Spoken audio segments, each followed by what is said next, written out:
Happy birthday বুলি নহয়, cake কাটিছে শ্ৰীমন্ত শংকৰ হৰি ভকতৰ বুলি। কেকো কাটিছে, প্ৰসাদো বিলাইছে। এয়া ক'ত কি হৈছে? হয়, এয়া ক'ত কি কৰিছে ককাহঁতে?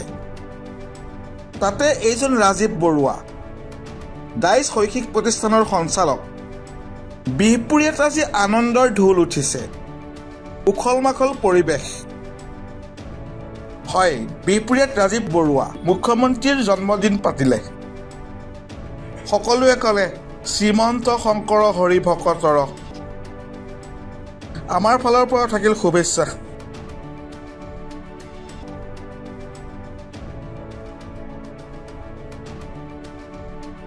News desk report, DB news.